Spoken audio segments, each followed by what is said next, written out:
Yo, what up guys? Welcome back to Sneaker Stories. As always, I'm your host Chris Jack. Today, a very exciting day for me because I finally managed to take a W on the Nike sneakers website. At least here in South Africa, we don't have an app, but more on that later. And obviously the off-white Jordan 5s from Virgil Abloh and Nike. So without further ado, let's check them out.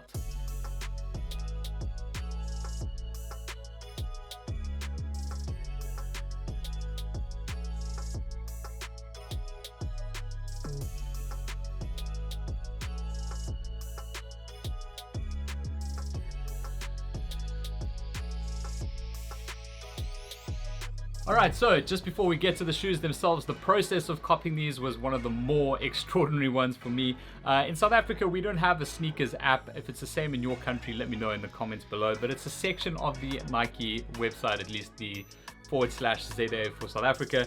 And it's just a disaster. I mean, I know the sneakers thing is a disaster everywhere in the world, but at least with an app, you can just enter the drawer and, you know, it makes the L that much easier. If that makes any sense. You don't have to sit there, you don't have to refresh a page or a website that's crashing or whatever. You waste less time getting the same result, which is inevitably the L. However, this time was different. What happened is we entered the sneakers drawer, at least on the website, and the website crashed immediately. And as far as I can see from guys overseas as well, it seems like the website just crashed all over. Now, I was like, okay, cool, we'll just wait and keep refreshing until the website timeout comes back.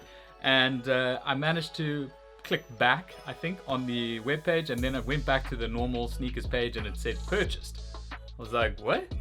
I looked at my phone, there wasn't any SMS from the bank or anything like that. So I was like, okay, no, it's probably just a glitch, right? Because that's completely normal for Nike sneakers.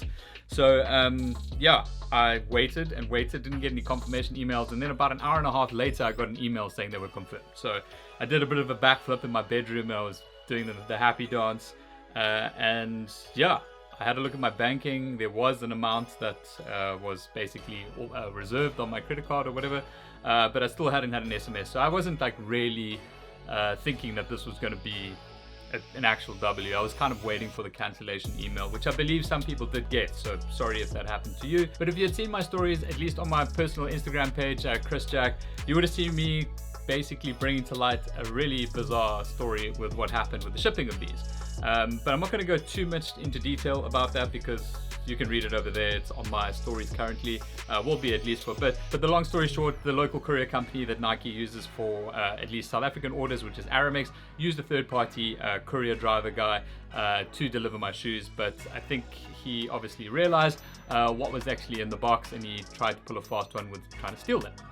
At least that's what we've managed to decipher from all the bullshit that we were told yesterday, trying to track this pair down. It ended up with the manager, as far as I understand, going to this dude's house, recovering my shoes, and then bringing them to me last night at 8:30 at night.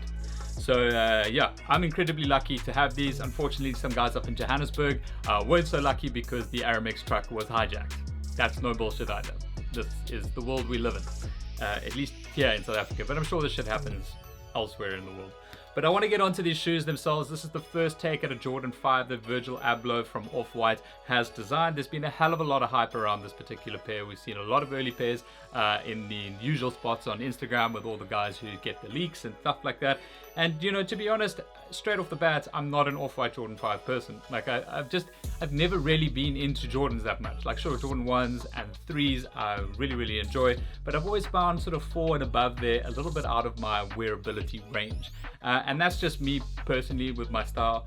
However, and this is happening a lot, when I get these things in hand and I just throw one on foot and I'm like, I could probably pull that off. And this is exactly the case with this particular pair. And I don't know if it's just because it's been reworked in the upper or the colorway or whatever, or maybe it's just the hype. You know, I think all of us have a little bit of a hype beast in them somewhere, even if we don't want to admit that ourselves. But this particular pair, I'm actually thinking of holding on to, but I'm not entirely sure just yet. But I really just wanted to try and get them and see if I could get them, because that's the biggest part of this whole thing, is actually being able to cop. And yeah, I did. So now we have them to check out right here on Sneaker Stories. So I'm going to start with the outsole of the shoe. This design is quite interesting over here. I'm going to pull out this 2013 retro pair that I have over here just for some comparison. You'll notice that the translucent outsole that you do have in the outsole here has started to yellow. This is from 2013, so you'll see that over there, and that's just normal practice for any translucent outsole material over time. I mean, these things are what, seven years old, and still dead stock, haven't been worn, and the yellowing has started. It's oxidation of the material under there.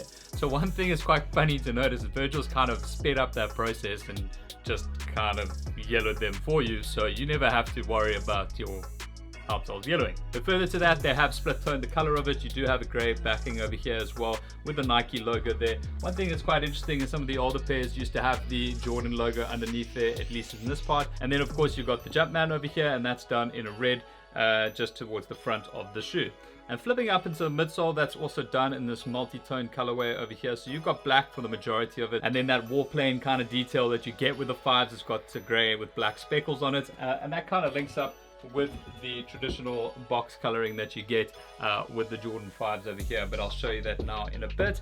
And then moving further up the shoe, he's basically taken off all the leather sections that we would usually see on a Jordan 5 and replaced that with this sort of ripstop ballistic mesh kind of material. It is a dual layer, and it is muslin essentially at the end of the day.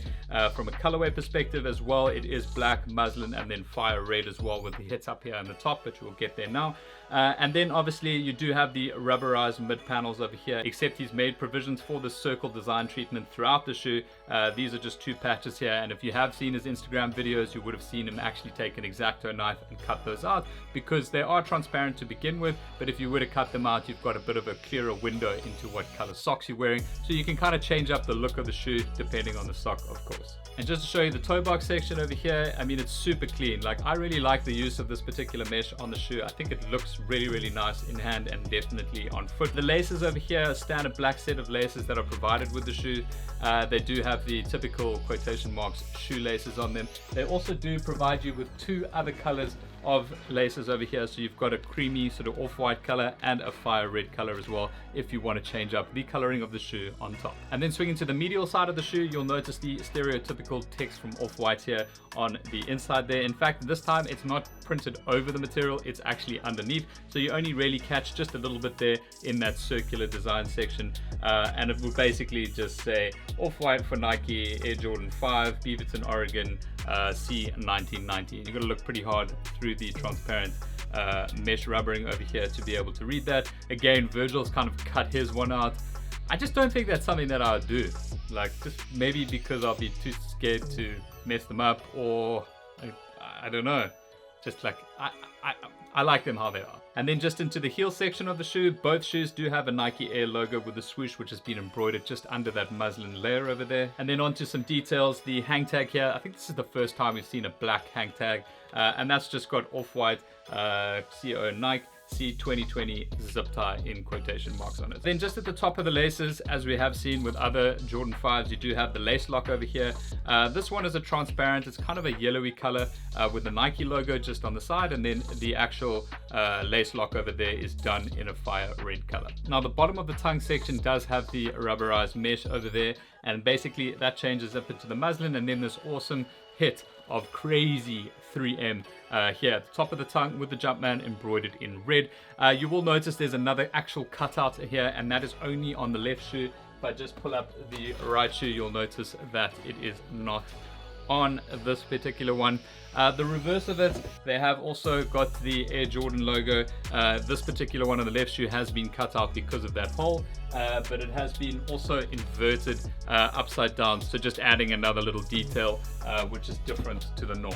Now from an insole perspective, they do just have a standard insole with a red Nike Air branding on it. There is no Off-White branding that we've seen on other Off-White models or anything around the 10 or anything like that, because they don't necessarily form part of the 10.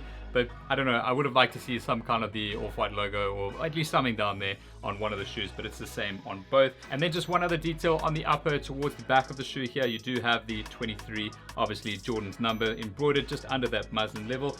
Pretty standard to see that on other Jordan 5s as well, but obviously in this particular case it is kept in the same treatment as the rest of the embroidery on the shoe. And just to show you the box, this is a pretty cool box that basically reworked the standard Air Jordan 5 box. Just for comparison, this is the normal box over here, and you guys will just be able to see that the only really difference here is these cutout circles over here where they have actually put a laminate there, or at least a transparent piece of plastic. And I would imagine that's basically just to keep stuff not from falling out of the box. The paper that's provided, it's not actually a paper, it is plastic, and it does have the Jumpman logo on with the off-white logo and signature typography printed on the plastic. Now, from a sizing perspective, I would recommend you go true to size with this particular pair, potentially a half size up if you do have very wide feet, as the material changes on this particular pair have made it slightly narrow, at least from what I can work out from guys who actually wear a lot of Jordan 5s, unlike myself. But that's just basically what's been recommended. For me, they fit absolutely true to size. Now, from a pricing perspective, I think these were around 3,500 Rand, including the shipping from Nike here. The resale on these basically skyrocketed straight away the weekend of All-Star weekend when they were released. They were sitting at over $1,000, but the prices have started to come down now, at least on certain sizes, as people are starting to receive their pairs. But this is one of those shoes, it's the OG colorway of a brand new silhouette for Off-White and Nike's collaboration, at least. So yeah, I think these will probably end up going up quite significantly in value over time, just like we've seen with other OG colorways of pretty iconic silhouettes done by Virgil Abloh and Jordan. Overall speaking, I've liked these in hand a hell of a lot more than I expected. I mean, this could possibly be my first Jordan 5 that I actually keep in this collection, and maybe that's just the hype, so I'm going to give it a couple of days and just see if that wears off a little bit. But I do like the way that they look on foot, and I'm sorry today's on foot has been a little bit iffy, but that's literally because I don't know if I'm keeping them or not yet, but I really did want to just show you guys what they look. But if you guys do have any further questions on this particular pair, or anything in the room for that matter, please feel free to drop them in the comment section below, and I'll do my best to get back to you as soon as possible. But that's pretty much it for this awesome shoe from Nike and Virgil Abloh. I hope you guys have enjoyed the review. If you did, please give it a thumbs up. It really helps spread these videos out into the masses on YouTube, and please don't forget to subscribe if you haven't already. It would really mean the world to me. But that's it from me. I'll catch you on the next one.